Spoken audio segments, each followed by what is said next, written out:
13장이고요. 6절에서 9절까지의 말씀입니다. 찾으셨으면 우리 한 목소리로 같이 읽었으면 합니다. 다 같이 읽습니다. 시작. 예, 비유로 말씀. 한 사람이 포도원에 무화과 나무인 걸 심은 것이 있더니 와서 그 열매를 구하였으나 얻지 못한지라. 포도원지에게 이르되 내가 3년을 와서 이 무화과 나무에서 열매를 구하되 얻지 못하니 찍어 버리라. 대답하여 주인이여 금년에도 그대로 두소서. 내가 두릅하고 거름을 줄이니 후에 만일 열매가 열면 좋거니와 그렇지 않으면 찍어버리소서 하였다 하시니라. 아멘. 우리 하나님께 감사의 박수, 영광의 박수 올려드리겠습니다. 우리 하나님 한 해 동안 우리 위해서 열심히 일하셨습니다. 그분의 크신 은혜와 사랑 가운데 우리가 여기까지 살아온 줄로 믿습니다. 좌우 옆분에게 오늘 이렇게 인사하면서 하나님 말씀 드릴까요? 하나님께서 일하셨습니다. 믿으십시오. 믿으십시오. 예. 한 해를 마무리하는 이 시간, 여러분의 마음은 어떤지요? 누구나 다 하나님께 대한 기대와 소망을 가지고 오늘 이 예배 나온 줄로 믿습니다. 오늘 이 말씀이 여러분의 기대와 소망을 향한 하나님의 귀한 은혜의 통로가 되길 주님의 이름으로 축원합니다. 잠깐 기도하겠습니다. 아버지 하나님, 우리 가운데 함께하여 주시옵소서. 듣고자 하는 영혼들을 축복하여 주시옵시고 하늘 아버지의 귀한 마음을 우리에게 깨닫게 하여 주시옵소서. 감사드리며 예수님의 이름으로 기도드립니다. 아멘. 오늘 설교 제목이 무엇이죠? 다시 주어질 기회입니다. 그런데 기회에 해당하는 영어가 opportunity라는 단어인데요. 이게 라틴어 오포르투에서 유래된 단어라고 합니다. 근데 이 오포르투라는 단어의 의미가 이게 예사롭지 않은 단어예요.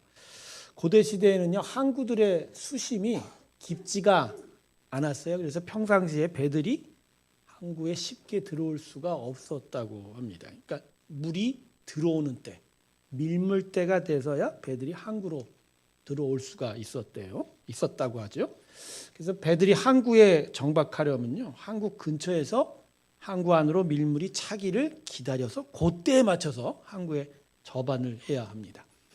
이처럼 항구 근처에서 밀물을 기다리는 배를 가리켜서 오포르투라고 해요.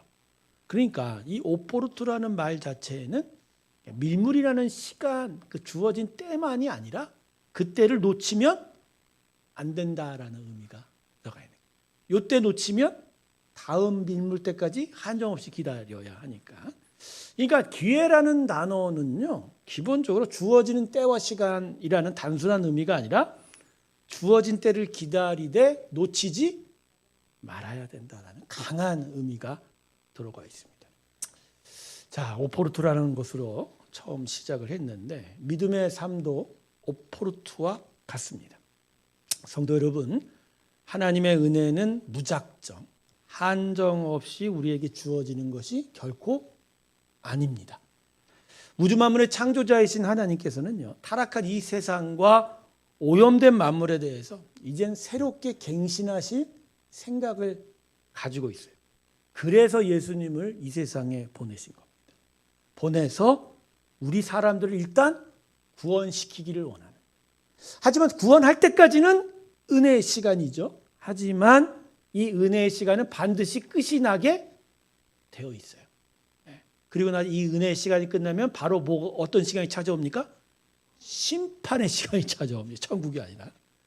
구원된 영혼들과 함께 심판의 시간을 넘어서서 새하늘과 새 땅을 이루시는 거죠. 그래서요, 하나님의 은혜는요, 밀려오는 민물의 시간이 있다면 밀려나가는 썰물의 시간도 있는 거예요. 한정없이 은혜가 계속되지는 않는다는 거예요. 밀물의 시간은 하나님 우리에게 아들 예수를 보내서 예수 그리스도의 복음의 씨앗을 뿌리는 시간이죠. 그리고 그 복음의 씨앗이 우리에게 열매 맺도록 은혜의 풍성함으로 함께하는 시간이기도 합니다. 하지만 곧 물은 찼다가 다시 밀려나갑니다. 썰물의 시간도 있죠.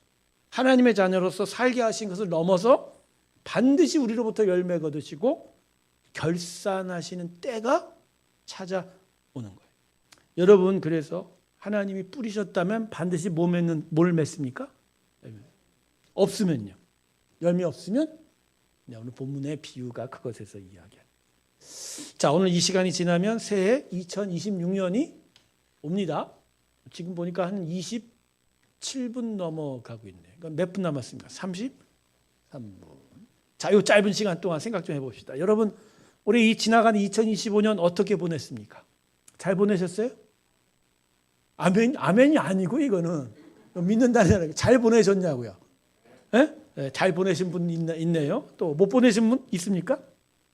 근데 한 가지 생각합시다. 성경의 사람들은 기본적으로 열매에 대한 생각을 해야 됩니다. 그죠? 우리는 이미 하나님께서 뿌리신 씨앗으로 자라나고 있는 거잖아요. 자라나고 있는 과정 속에 과연 열매가 어떻게 맺어가고 있냐. 올 한 해 여러분 열매 많이 맺으셨습니까? 어떤 사람은 그럴 거예요. 아직 난 열매 맺을 때가 안 됐어. 그런 분도 있겠죠. 네, 끝까지 한번 그렇게 해보십시오. 어떻게 되나? 자, 새해가 어김없이 또 우리에게 오고 있습니다. 그런데 말입니다. 어쩌면 하나님의 은혜의 밀물이 내년이 마지막이 될 수도 있지 않을까요? 그렇지 않을까요? 왜요? 예수님께서는 분명히 다시 오신다고 하지 않았습니까? 근데 오실 때를 누구도 알 수 없습니다. 도적과 같이 오시지 않습니까? 언제 오실지 누구도 모르지만 분명히 오시는 거죠. 점점 오실 때가 가까워오지 않습니까? 가령 오늘 딱 12차 땡 치는 순간 오실 수도 있어요. 그러면 여러분 잠을 잘 모이신 겁니다. 근데 오늘 여기 안 오신 분은 어떡하나? 네. 여러분 2026년 내년 바로 내일이라도 주님이 오신다면 우리는 은혜의 시간이 아니라 계산의 시간을 맞이하게 될 것입니다. 그래서 오늘 말씀은 하나님께서 우리들에게 다시 주시는 기회인 2026년을 결코 놓치면 안 될 것을 강력하게 요청하고 있습니다. 자, 오늘 본문 말씀이 우리에게 무엇을 말하고 있습니까? 어느 포도원에 아주 자비로운 농장 주인이 자신의 포도원에 무화과 나무를 가져다 심었어요. 근데 심은 지 3년이 되는데도 무화과 나무를 살펴보았지만 도무지 열매를 맺을 수가 없었어요. 화가 난 농장 주인이 농장 관리하는 포도원지기를 불렀습니다. 그러면서 뭐라고 얘기하죠? 저 열매 못 맺는 무화과 나무 갖다가 당장 찍어 베어버려라. 갖다 버려버려라. 그런데 농장지기가 주인에게 어떻게 사정을 했습니까? 올해는 그냥 좀 봐주세요. 하나만 더 봐주세요. 제가 더 거름을 주고 잘 보살피겠습니다. 대신 내년에도 열매 없으면 그때 어떻게 하라고요? 아마 내가 먼저 가서 찍어버리겠습니다. 자, 오늘 무화과 나무의 이 비유에 드러난 주제는, 겉으로 드러난 주제는 분명하게 드러납니다. 분명하게 우리에게 말씀을 합니다. 열매 못 맺으면 베어져 버린다라는 거죠. 아주 단순한 주제로 성도의 삶에는 열매가 있어야 된다는 메시지. 하지만 오늘 본문을 좀 더 깊이 살펴보면 결이 다른 하나님의 은혜의 메시지가 이 비유 안에 담겨 있음을 우리는 발견할 수 있습니다. 첫 번째, 포도원지기를 통해서는 무화과 나무를 긍휼히 여기는 하나님의 마음이 강조되고 있고, 또한 무화과 나무에게는 주인으로부터 한 번 더 기회가 주어졌다는 것이 또 강조되고 있는 거죠. 자, 그러면 본문의 무화과 나무의 비유가 어떤 교훈인지 한 세 가지로 나눠 보겠습니다. 첫 번째, 하나님은 우리에게 기회를 주시는 분이다라는 거죠. 자, 본문 6절 보세요. 포도원에 무화과 나무를 심은 것이 있더니라고 이 비유가 시작되고 있습니다. 무화과 나무를 포도원에 심었다. 자, 이 말씀이 여러분에게 걸려야 돼요. 분명히 포도원에 포도나무가 아니라 뭘 심었어요? 좀 이상하지 않나요? 아니, 주인이 이 포도원 농장이면 뭘 심어야 돼요? 근데 딴 걸 심었어요. 뭘 심었어요? 아니, 왜 무화과 나무를 심었을까요?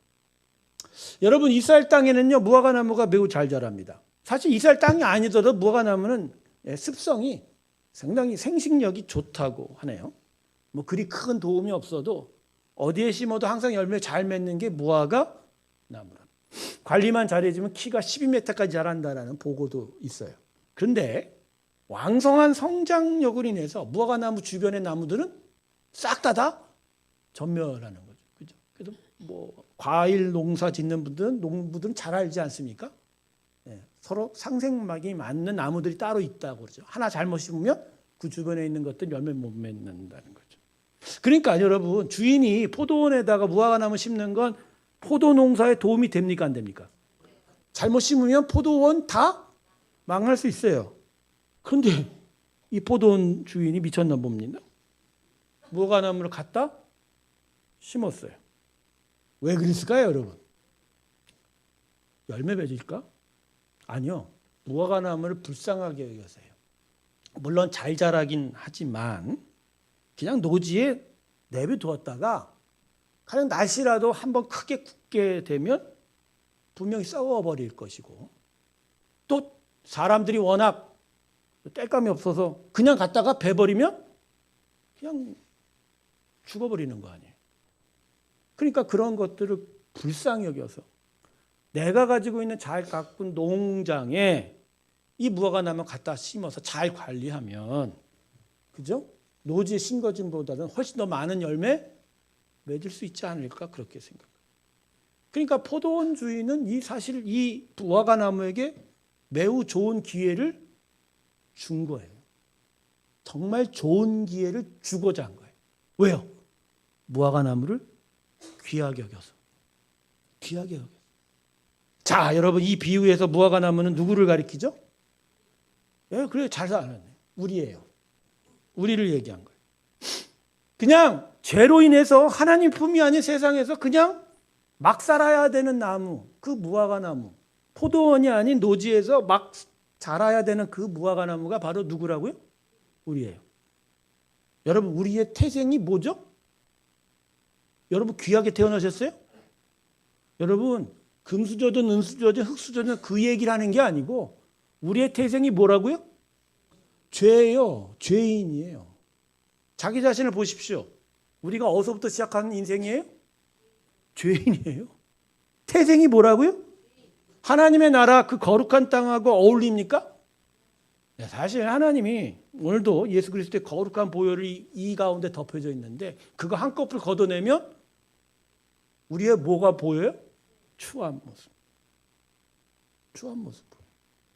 하지만 이 비유에 포도원 주인으로 비유된 하나님께서는 무화과 나무인 우리를 귀하게 사실 이걸 사랑한다라고 얘기하죠.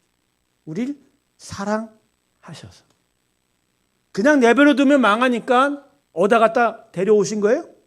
당신의 천국 그 거룩한 나라로 데려와 심으신 겁니다. 할렐루야. 요한복음 3장 16절 말씀 그대로죠. 그렇죠?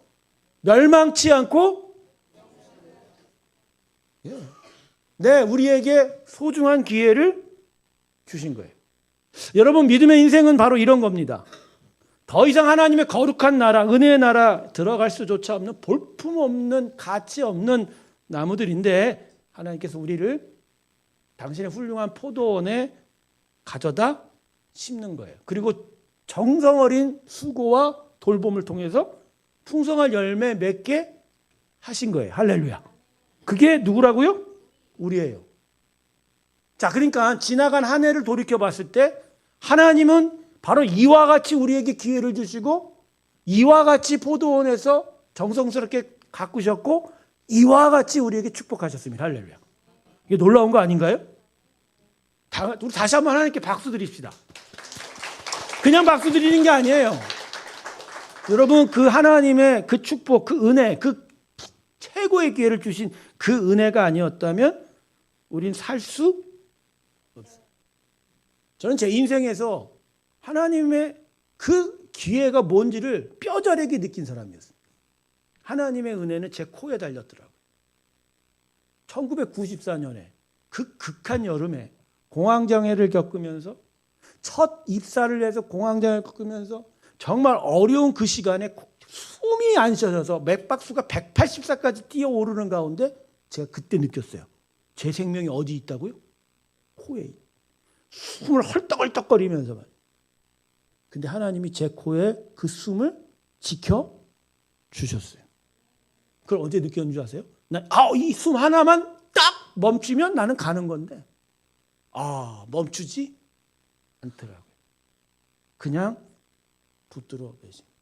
하루는요 밤 새벽 2시인가였어요. 그때는요 진짜 맥박수가 거의 200 넘게 뛰었어요. 여러분 사람이 평안할 때 분당 맥박수가 몇입니까? 아니에요. 무슨 90이에요. 그것도 많이 뛰는 거예요. 60이에요. 60. 조금 저혈압은 몇이에요? 한 45도 뜁니다. 근데 저는 몇일 떴어요? 210까지 올라가더라고요. 진짜로 119가 찾아왔어요. 그런데도 죽지 않더라고요. 그때 제가 뭘 느꼈는 줄 아십니까? 제 코에 뭐가 있더라? 하나님이 숨을 붙들어? 왜요? 택하셨으니까. 부르셨으니까. 사랑하시니까 지켜내시는 거예요. 여러분 하나님이 우리에게 그렇게 하십니다. 지금도. 여러분 그래서 우리는 하나님께 감사해야 돼요. 사실 송구영신 예배의 가장 중요한 키워드는 감사합니다. 여러분 하나님께 감사하십니까? 하나님 우리에게 기회를 주십니다. 계속하여 기회를 주세요. 소중하게 열매 맺을 수 있도록 오늘도 가꾸어 주십니다. 할렐루야. 할렐루야. 그게 이 메시지, 오늘 본문의 비유의 첫 번째 교훈이에요. 두 번째.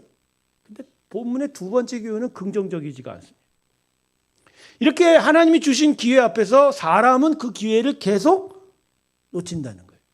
자, 그 무화과 나무를 포도원 농사가 망칠 수도 있는데 가져다 심었어요. 그리고 나서 몇 년 지났습니까? 3년 지났습니다. 무화과 나무가 어떻게 됐어요? 아니 읽어놓고도 왜 대답을 못 하시죠? 무화과 나무가 3년 동안 열매 맺었습니까? 안 맺었습니까? 심어놓은 첫 해는 한 1년 동안 적응하느라 그랬겠지. 지나갔을 거예요. 두 번째는 뭔가 좀 있었으면 하는데 라고 하는 그런 조바심도 있겠지만 그냥 참았어요. 근데 마지막 세 번째 해도 열매가 없는 거예요. 아까도 말씀드렸죠. 무화과 나무 열매 잘 맺는 나무입니다. 그죠? 근데 도대체 이 무화과 나무 가져다 심은 나무는 열매를 못 맺는 거예요. 기회를 놓친 겁니다. 열매 맺을 수 있는 기회를 지금 놓치고 있는 거예요. 아무것도 안 하고 있는 거죠. 여러분, 왜 이런 일이 이 무화과 나무에게 일어났을까요?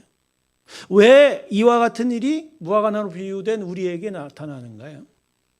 본문의 비유는 여기에 분명한 답을 주고 있지는 않지만 미루어 짐작할 수 있는 바가 있어요. 그게 뭐냐? 포도원 농장지기가 있죠. 질서 정연합니다. 때때마다 그죠? 양분도 주고 관리도 해주고 딱도 칩니다. 즉 질서도 있고 그죠? 정한 룰도 있고 어쨌든 간에 잘 관리를 해주는 거잖아요. 근데 무화과 나무는 아마도 이 질서와 돌봄이 싫었나 봅니다. 왜요? 밖에서 어떻게 자랐는데? 노지에서 막 살았거든. 그냥 자기 뜻대로 자기가 원하는 대로 가지 뻗고 자기가 원하는 대로 먹고. 근데 여기는 그게 안 돼요. 때때로 가지를 잘라야 되고 그죠? 질서도 있어야 되고 농장지기 하는 대로 따라줘야 돼요. 아마 무화과 나무가 마음에 이게 들지 않았나 봅니다. 그래서 농장지기가 하던 대로 안 했나 봐요. 안 따라줬나 봐요. 그러니 포도원의 좋은 토양도 섬기는 관리 농부의 돌봄도 별 효과가 없었던 거 아닌가요? 여러분 그렇습니다. 우리가 하나님의 은혜의 밭에 심겨졌지만 우리가 다 은혜에 따라 살고 있지는 않은 거죠. 하나님의 자녀된 축복과 권세가 있어도 그게 우리 안에서 열매 맺지 못하는 이유에 중요한 이유가 바로 이거예요. 그분의 은혜에 우리가 따르지 않는 거죠. 여러분 하나님의 축복은 재료로 주어지지 완성품으로 주어지지 않습니다. 우리는 그래요. 당장 하나님 통장에 돈을 지어 주세요. 근데 하나님 뭘로 줘요? 머리로 주고 땀으로 주고 여러분에게 시간을 줍니다. 그럼 그 시간에 여러분의 땀을 흘려서 주신 재능을 잘 발휘해서 해야 통장에 뭐가 들어와요? 근데 우리는 그렇게 생각 안 하고 뭐 어떻게 됩니까? 당장 뚝 떨어. 뚝 떨어져요? 뚝 떨어졌어요? 오늘 천장의 문이 열릴지어다. 이 희한한 얘기를 하고 있는 이런 가짜의 목사는 없어야 돼요. 축복은 재료로 주어지지 완성품으로 주어지지 않아요. 주어진 걸 어떻게 잘 사용할지를 성경이 가르쳐 주고 있지요. 이 성경이 우리에게 어떻게 살아야 할지를 가르쳐 주지요. 그래서 이 성경의 말씀을 듣고 읽고 묵상하면서 그 길을 따라가면 주어진 은혜가 우리 안에서 날로 뭐가 자라요? 열매로 맺어져 가는 거예요. 씨 뿌림이 없이, 젖붙임이 없이, 가지 잘림이 없이 잎이 풍성히 열리지 않고 꽃이 안 피면 열매 맺습니까? 안 맺습니까? 못 맺어요. 못 맺어요. 못 맺는 거예요. 한 어린 소년이 길을 가다가 우연히 동전을 주웠대요. 와, 웬 동전? 가슴이 떨리면서 자랑스러운 기분이 들었습니다. 근데 그날 이후로 이 소년이 뭐 했답니까? 땅만 보고 자랐다. 그래서 10년 동안요, 347개의 동전과 어머나 세상에 한 장의 지폐를 얻었답니다. 근데 이 소년이 10년 동안 잃어버린 것은 3560번의 지극하게 아름다운 노을을 볼 기회를 잃어버렸고, 눈부시게 영롱한 157회의 무지갯빛, 예화를 써다 보니까 그렇게 써놨어. 나도 몰라요, 이게. 수만 개 단풍잎이 문드릴 가을 풍경을 볼 너무나 소중한 기회를 잃어버렸다는 거죠. 사랑하는 성도 여러분, 올해 한 해 하나님이 여러분에게 어떠한 기회를 주셨나요? 그 기회 안에서 여러분이 정말 그 기회가 여러분이 주고자 하는 것들을 얻었습니까? 아니면 다른 것 하느라고 놓쳐버리셨어요? 다른 것 하느라고 잃어버리셨나요? 우리가 하나님이 주신 기회를 놓친 것이 이런 거예요. 눈앞에 작은 이익에 집착해서 정말 주신 큰 기회 놓쳐왔다는 거죠. 무화과나무가 그랬고 우리도 그랬을 것 같아요. 올 한 해 우리가 그렇게 산 건 아닌가. 여러분 심령에 요 짧은 시간이지만 되돌아보길 주님의 이름으로 축원합니다. 세 번째 교훈이 있네요. 이런 우리들에게 하나님께서 세 번째 교훈으로 다시 소망을 주십니다. 세 번째 교훈은 대단히 긍정적입니다. 다시 한번 기회가 주어진다는 거죠. 본문 8절 보세요. 잘라버리라고, 베어버리라고 했는데 주인에게 포도원지기가 뭐라고 얘기합니까? 주인이요. 읽으세요. 시작. 주인이요.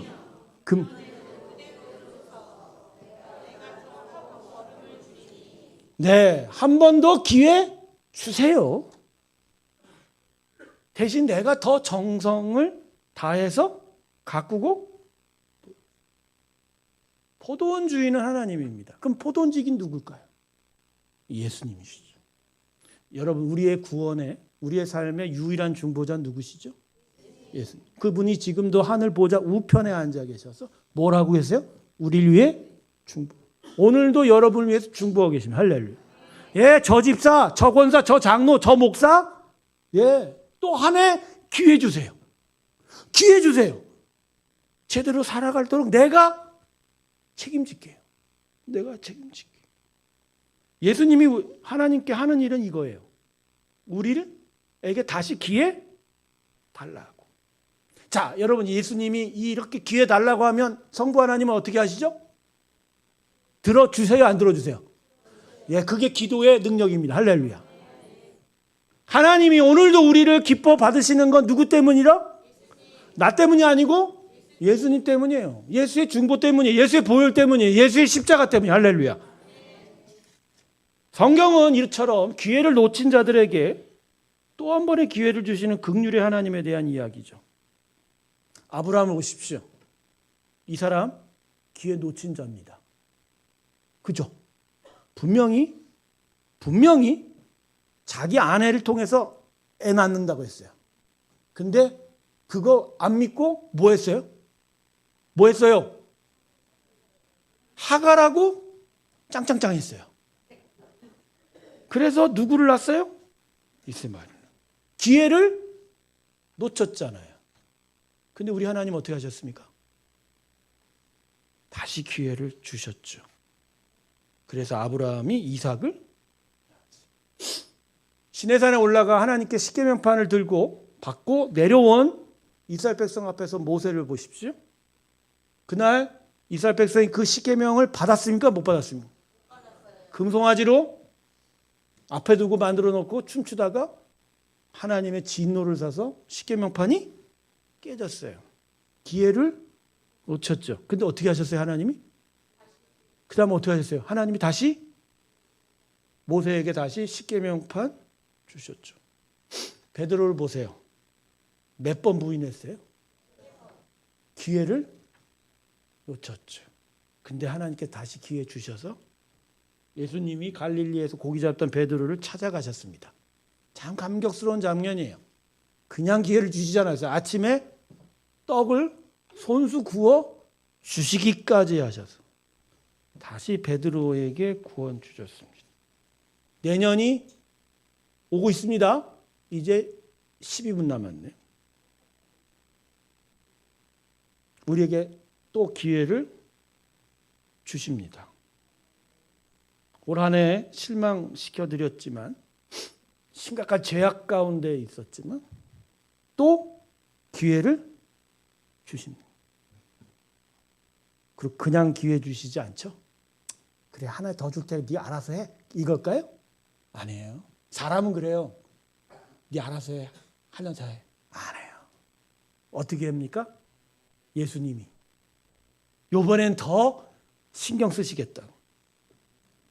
두릅하고 걸음을 주고 정성껏 돌봐 주시겠다고.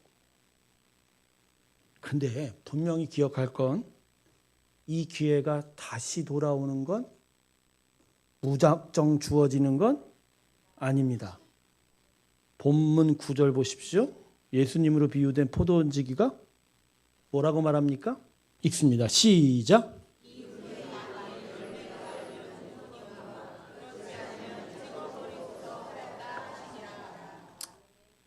만약 이번에 열매 맺지 않으면 이제는 할 수 없어.